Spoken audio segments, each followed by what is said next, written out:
Welcome back to the channel, everybody, and welcome to episode 13 of Building a Clone Base. If you guys managed to catch the last few weeks of updates, I worked a bunch on reworking all this cobblestone here. I'm really happy the way it turned out. It's a lot more gray and less blocky looking. And then I also worked a bunch on the base, getting some red tile on and trying to capture that clone base aesthetic. Obviously, the clone base is far from being finished, and it is the focal point of this whole project, but I do want to do a lot of city building in behind the wall there, and I want to get all that done this week. So I want to start with this little podium area that we're going to have in the center at the back here. I think to capture that city feel, it feels right to have some sort of town square area in the middle, and that's why I've had these studs open here for so long. That's always been the plan here, and it's even in the little micro build I have. But basically what I'm trying to do is just cover up a little bit of an area, get a skeleton for it, and then I can go in afterwards and add a bunch of detail work. But I think it's a very nice spot for it, and it sort of draws your attention to that center area where Palpatine is going to be addressing the crowd. Now originally I was going to just tile all this area off and call it a day, but I figured that would blend in too much with the cobblestone. It's a lot of the same grays and blues and everything. So what I decided to do was add a little bit of foliage and some shrubbery there just to add some color depth, and I think that turned out way better. It really draws your attention to this whole area, and it's a nice touch in my opinion. So just as a refresher for some of you guys who maybe haven't been watching through this entire series, I'm very loosely basing this whole mock on this concept that at the end of the Clone Wars, there was this sort of arc where there was some political debates and meetings on the planet Naboo with some separatist leaders, and not getting too into detail with that, just the concept that, you know, some peace negotiations were happening in this era of Star Wars. So I kind of want to take that idea and run with it and sort of expand on it in my own way. So this whole mock is essentially like a clone base that is hosting a political meeting of that sort of caliber. So now that we have this podium area finished and I'm happy with it, we can move on to this corner area where we have all these exposed studs, and I want to have a cantina here and some more rooms and buildings on top of it, but I'm really struggling with how exactly I'm going to go about making a cantina. So the first thing I want to do is take a look at one of my all-time favorite sets, the Mos Eisley Cantina, the Master Builder series set. As you can see, there's no minifigures in it because I have them all in the mock. They're all excellent minifigures, but I just want to take a look at some of the smaller details you see in the bar and the utilization of different parts for tables and chairs and everything. It's a really cool set, and I sort of want to take some inspiration from it. So the first thing I've got to do is work on some exterior walls, and I wanted to try my best to incorporate as many different types of weird gray pieces and side panels as I could. I also even included that tattered piece from the Cantina. If you don't have a Cantina, I think you can order those off Bricklink.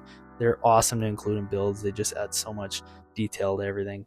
But ultimately, I just want it to look a lot different from the Republic bases. That's why I'm including the dark gray and different sort of weird panels and everything, because once again, this is supposed to be a lived-in cantina that's part of this city in the build, right? So I've really tried to attain that with the look of the exterior wall there, and now it's time to sort of focus on some interior details.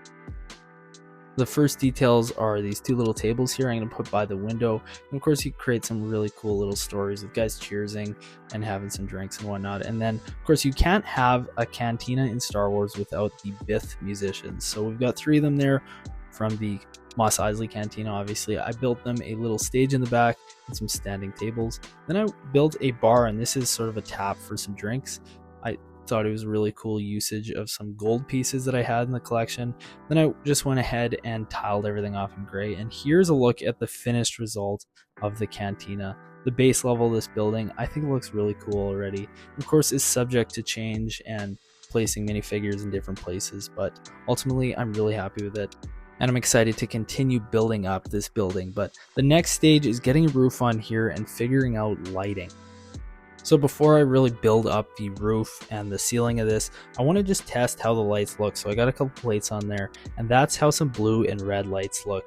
I'm really trying to capture that aesthetic of some dingy underground and underworld sort of bars and cantinas you'd see in Star Wars. Think of Attack of the Clones, that scene with the death sticks. Like, that's kind of what I'm going for with that. And then off camera, I just went ahead and built up a little bit. Once again, I want a second floor to this level, but I also need to be able to hide that big battery pack within the building there. By adding a few curved panels like this and building up some angles, I'm slowly getting built up to where I can have that second floor. And I sort of want to have a balcony where the pirate minifigure is standing there. So I've got this pretty simple staircase going up behind him, and then we're going to have the second layer of this building way back here. As you can see, I'm just trying to build it all up in the same style as I did on the first floor, with utilizing some dark gray and whatnot. But I think it's come together really well. I got the battery covered up, and I do still have a little access port where I can pull off this little dish here and stick my finger in there and turn on that light switch. So the lighting is accessible. It may not be too pretty, but I'm pretty happy with it regardless. And now I can focus on adding some of the smaller, finer details to this plateau here. Just adding some vents and tile work and dishes, just stuff like that. Give it some detail and greebling.